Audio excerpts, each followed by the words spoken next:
edhe ato për fatin ton të mirë nuk bën asgjë për të provuar mua edhe shumicës shqiptarëve të kundërtën. Sot doja them pse dhe kam një argument më shumë. Para 7 vjetësh kishim një situatë ngjashme në qendër të Tiranës. Tirana ishte bllokuar nga i çadër dhe konflikti politik nga tavolina ishte shtrirë në bulevard. Sot jemi kthyer në të shkuarën, edhe është për t'u lavdëruar aftësia perfekte që kanë dy partitë e vjetra të Shqipërisë për të imituar edhe për të përsëritur njëra tjetrën. Madje besoj që kjo është e vetmja gjë që ato mund të bëjnë për sëmbari.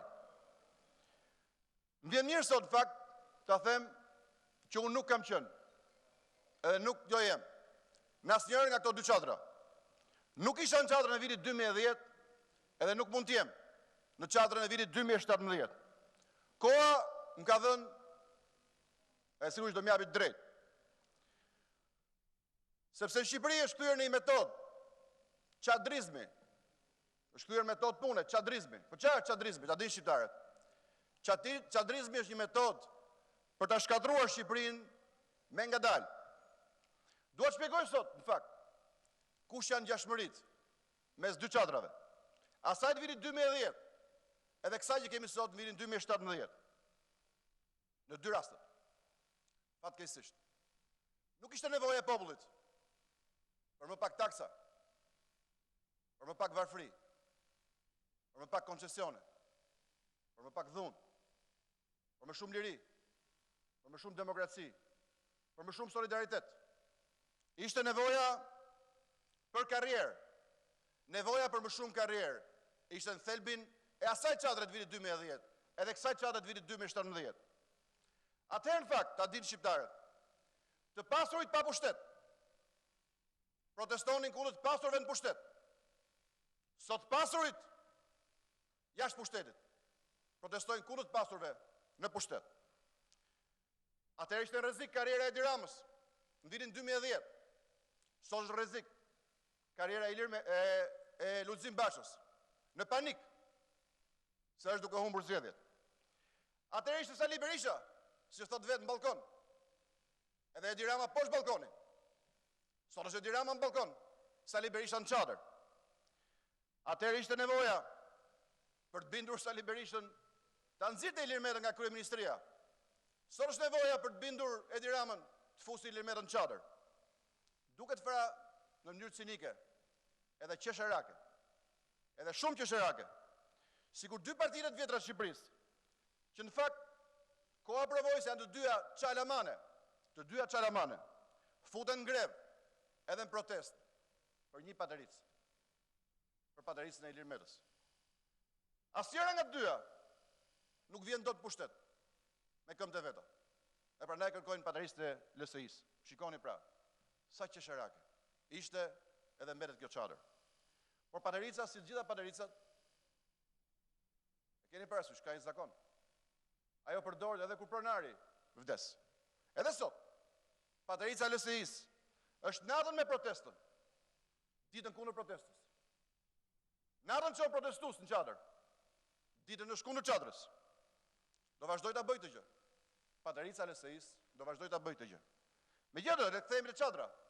Te çadra dhe ngjashmëritë që ka çadra vitit 2010 me këtë të vitit 2017. Atëherë qeveria e Partisë Demokratike thoshte se çadra u ngrit në mënyrë që mos votohen 3 ligjet e famshme dhe mos i jepen mundësi vizave për Shqipërinë. Sot rilindja, çfarë thot rilindja? PD-ja thot ka hyrë në çadër që mos votoj vettingun dhe të mbrojë gjyqtarët e korruptuar. Unë thosha atëherë se duhen votuar me çdo kusht 3 ligjet. Dhe prapë them sot se duhet votuar me çdo kusht vettingu, dhe mos mbrojnë gjyqtarët e korruptuar dhe reforma drejtësisë shkojë përpara. Atëherë, në vitin 2010, komuniteti ndërkombëtar ishte kundër çadrës. Sot komuniteti ndërkombëtar është prapë kundër çadrës. Atëherë në vitin 2010 nuk protestoi kundër varfërisë, nuk protestoi kundër papunësisë, nuk protestoi kundër ignorancës, por protestoi vetëm dhe vetëm për të ardhur në pushtet. Është e njëjta gjë dhe sot. Është fiks e njëjta gjë dhe sot. 7 vjet më vonë. Më thoni ju lutem çfarë ka ndryshuar që në bindi që e kam gabim. Ndryshimi vetëm për gjithë ata që kërkojnë të ngushullim është ky. Protesta e djeshme ishte a posteriori.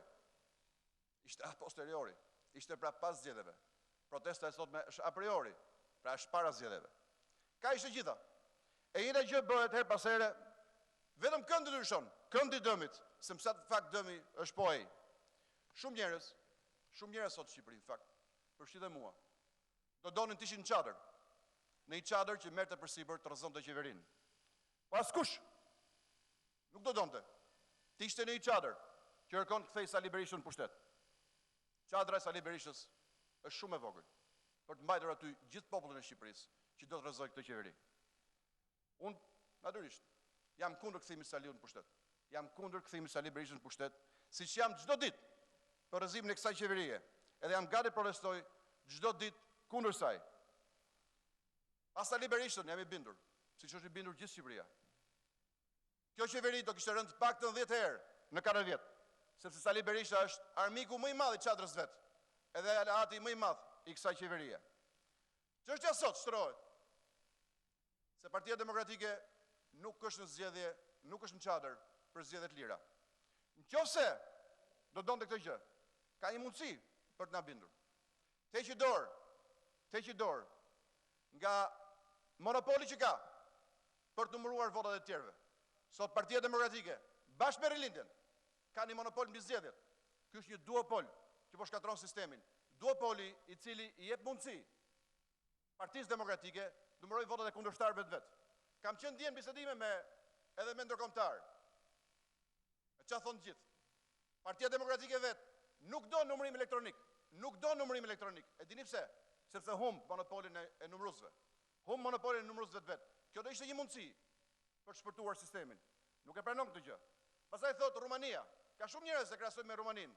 Ju them ndryshimin e protestës shqiptare me atë në Rumani. Në Rumani, miqtë e mi, proteston populli kundër padrejtësisë. Kurse në Shqipëri, padrejtësia proteston në vend popullit. Kjo është çështja. Partia Demokratike sot, për fat keq, për këtë arsye, po i bëni dëm të madh shqiptarëve. Ajo u ka zënë atyre sheshin dhe duhet ta lirohet atë sa më shpejt. I ka zënë sheshin Krevizës Zharzës, që po vinë në Tiranë, e tani që flasim janë kavaj, duke ardhur me këmbë, duke u rropadur mas një muaj torture edhe grevurie, për shkak se Partia Demokratike, edhe kjo qeveri, mbrojnë Bekersin, po nuk mbrojnë Krevizën e Zharzës. Partia Demokratike të në çadër, bashkë me Rilindjen, se në çadër janë të dyja bashkë. Mbrojnë Armon, që e shitën, edhe sot e kanë priorizuar për herë dytë. Nuk mbrojnë naftarët.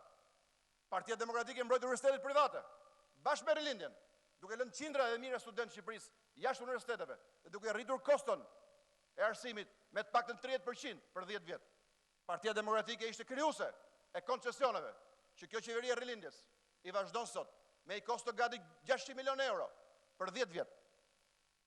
Partia Demokratike i shtoi 400.000 shqiptarëve që sot jetojnë me 400 lekë vjetra në ditë.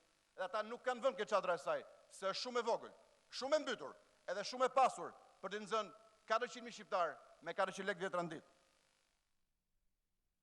Megjithatë, thënë këto, çka nuk është në derën e askujt, të kryqëzoj njerëz që sidoqoftë mbas e besojnë te ajo çadër. Thënë këto, dua të them që për fat keq, zgjedhjet në Shqipëri janë rrezik. Në përgjithësi, zgjedhjet cënohen nga një palë, nga qeveria. Shqipëria është rast fat keq, edhe unik do thosha, sepse zgjedhjet në Shqipëri nuk kërcënohen vetëm nga një palë, vetëm nga qeveria, kërcënohen nga dy palë. Dhe kjo është Rilindja apo qeveria dhe vetë Partia Demokratike. Thoshte Ronald Reagani, problemi është qeveria. Në Shqipëri ka dy probleme. Edhe Partia Demokratike, një pjesë e opozitës, se nuk është gjithë opozita, edhe vetë qeveria janë problemi. Pyetja që kam sot për ju është kjo. E duhet mendoni seriozisht për këtë. Jo vetëm ju, po të gjithë ne. E zëm se Partia Demokratike një herë në jetën e vet e mban fjalën. Edhe prish zgjedhjet. Çfarë ndodh me ne? E zëm se e mban fjalën. Një herë në 25 vjet dhe i prish zgjedhjet Çfarë ndodh? Ja u them çfarë ndodh. Së pari administrimi i zgjedhjeve sabotohet, sepse keni krijuar një monopol, sipas cilit nëse një palë nuk merr pjesë në zgjedhje, komisionet nuk ndërtohen. Numërus nuk ka. Pjesëmarrja në zgjedhje kompromentohet edhe bie në nivelin moral. Çfarë ndodh atëherë në Shqipëri? Nëse zgjedhjet prishen, investimet huaja nuk ka, ekonomia shëmbet, papunësia rritet, nevoja shqiptare për të migruar shtohet, integrimi sigurisht bllokohet. Kriza jon mund të shkojë 3, 4, 5 vjet, mund të jetë krizë kronike apo ciklike. Unë nuk besoj, megjithatë, që Partia Demokratike do ta mbaj fjalën. Po e zëm se e mban. Këto pra do ishin pasojat. Këto do ishin pasojat. Integrimi i Shqipërisë do bllokohej për paktën gjysmë dekade. Për shkak kësaj krize që nuk do zgjidhet as me zgjedhje, dhe nuk do zgjidhet as mas zgjedhjeve. Partia Demokratike sot, për fat keq, duhet paguaj çmimin e ndëshkimit vetvetes. Ajo ka vetëm një rrugë sot. Të vras veten.